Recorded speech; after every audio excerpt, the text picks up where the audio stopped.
वेदिका सोनवणेची आई आहे। माझ्या मुलीला नाट्यालंकार संस्थेत येऊन 1 वर्ष झाले आणि इकडे ती आल्या म्हणजे तिला पहिल्या लहानपणापासूनच ना ॲक्टिंगची वगैरे खूप हौस होती, तर मी तिला प्रत्येक गोष्टीत सपोर्ट करत होती। तसंच मला हे नाट्यालंकार संस्था म्हणून एक आहे असं मला समजलं।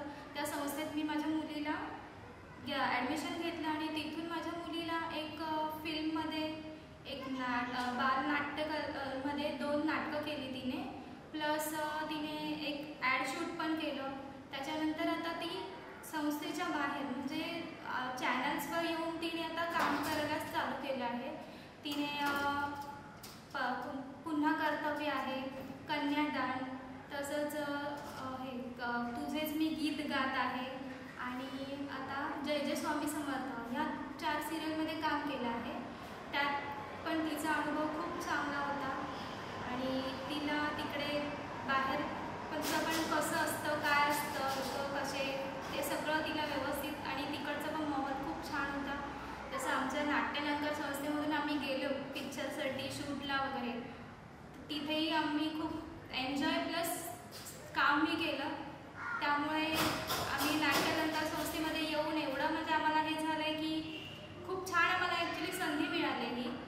त्या संधीतून मी माझ्या मुलीला ह्या छोट्या स्टेजवरून मोठ्या स्टेजवर नेलं आहे। तसंच बाकीच्या पॅरेंट्सना पण माझी विनंती आहे की तुम्ही तुमच्या मुलांना या संस्थेमध्ये ॲडमिशन घेऊन त्यांना ही चांगली संधी मिळवून देऊ शकता। नमस्कार, मी बालकलाकार वेदिका सोनवणे, मी विद्यालयाला जाते। मला या संस्थेत येऊन 1 वर्ष कंप्लीट झाली आहे। मी इथे खूप काय शिकली। स्टेजवर किती जोरात बोलायचं, हळू बोलायचं, त्याच्यानंतर हातवारे कसे करायचे, रडायचे ॲक्शन्स, हसायचे ॲक्शन्स कसं करायचे, एवढं सर्व मी 1 वर्षात सगळं शिकले।